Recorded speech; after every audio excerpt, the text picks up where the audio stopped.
बिहार के स्वास्थ्य मंत्री निशांत कुमार के काफिले में बड़ा हादसा हुआ है। इस वक्त की बड़ी खबर हम आपको बता रहे हैं, जहां नीतीश कुमार के बेटे निशांत कुमार के काफिले में बड़ा हादसा हुआ है। क्या है पूरा खबर और यह हादसा कैसे हुआ, आखिर स्थिति क्या है, इस वीडियो में हम आपको विस्तार से बताएंगे। लेकिन उससे पहले अगर आपने अभी तक हमारे YouTube चैनल संक्षिप्त को सब्सक्राइब नहीं किया है तो जल्द से जल्द सब्सक्राइब कर लीजिए।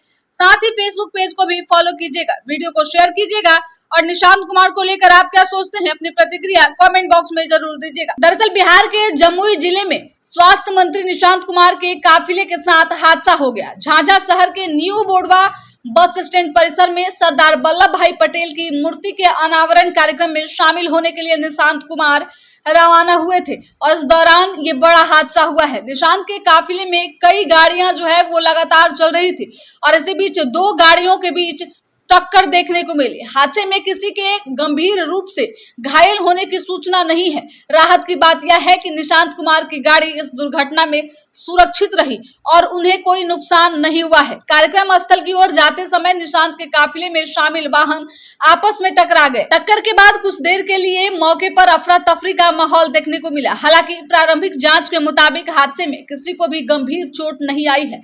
निशांत की गाड़ी काफिले में सबसे आगे चल रही थी, इसलिए वह दुर्घटना की चपेट में आने से बच गई। हादसे के बाद काफिले को आगे बढ़ाया गया और निशांत कुमार कार्यक्रम स्थल की तरफ रवाना हुए। दरअसल निशांत कुमार आज सुबह झाझा पहुंचे थे, जहां न्यू बोडवा बस स्टैंड परिसर में लौह पुरुष सरदार वल्लभ भाई पटेल की प्रतिमा का अनावरण किया गया। कार्यक्रम को लेकर जदयू कार्यकर्ताओं और स्थानीय समर्थकों में खास उत्साह देखने को मिला। झाझा पहुंचने पर निशांत के स्वागत के लिए जदयू कार्यकर्ताओं ने जोरदार तैयारी की थी। स्वागत के दौरान जेसीबी मशीनों से फूलों की बारिश की गई। बड़ी संख्या में पार्टी कार्यकर्ता और स्थानीय समर्थक कार्यक्रम में मौजूद रहे। सरदार वल्लभ भाई पटेल की प्रतिमा के अनावरण कार्यक्रम में सम्राट चौधरी भी शामिल हुए हैं। इसके साथ ही अब आज इस कार्यक्रम में निशांत कुमार को भी पहुंचना था और इसी बीच ये बड़ा हादसा देखने को मिला है, जहां दो गाड़ियों के बीच टक्कर हुई, जिसमें अब किसी के हताहत होने की कोई खबर नहीं है। लेकिन काफिले में जिस तरीके से टक्कर हुई है, इसके बाद अब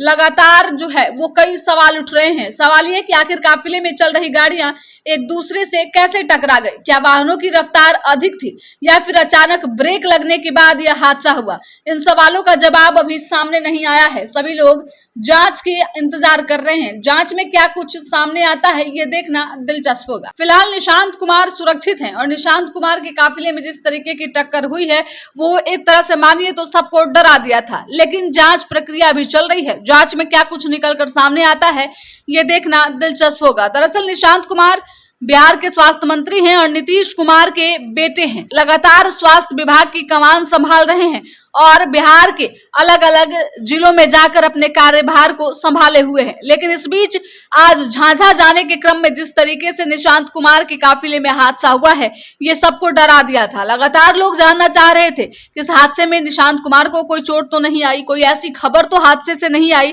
जो लोगों को परेशान करे। तो इस वक्त की बड़ी खबर हम आपको बता रहे हैं, जहां हादसा तो हुआ लेकिन हादसा में किसी के हताहत होने की कोई खबर नहीं है। अब देखिए कार्यक्रम स्थल पर निशांत कुमार पहुंच चुके हैं और कार्यक्रम की शुरुआत भी हो चुकी है। दरअसल सरदार वल्लभ भाई पटेल के मूर्ति के अनावरण कार्यक्रम में सम्राट चौधरी के साथ शिरकत करने के लिए निशांत कुमार यहां पहुंचे थे, जहां जदयू कार्यकर्ताओं में गजब का उत्साह देखने को मिला। निशांत कुमार इन दिनों जहां जा रहे हैं वहां उनकी खूब तारीफ हो रही है और निशांत कुमार की कार्यशैली लगातार इन दिनों चर्चा का विषय बना हुआ है। स्वास्थ्य मंत्री की कमान संभालने के बाद निशांत की चर्चा चारों तरफ तो हो ही रही है। इसके साथ ही निशांत को लेकर लोगों के बीच जो स्थिति है वो भी अब स्पष्ट हो चुकी है। आपको क्या लगता है? अपनी प्रतिक्रिया कमेंट बॉक्स में जरूर दीजिएगा।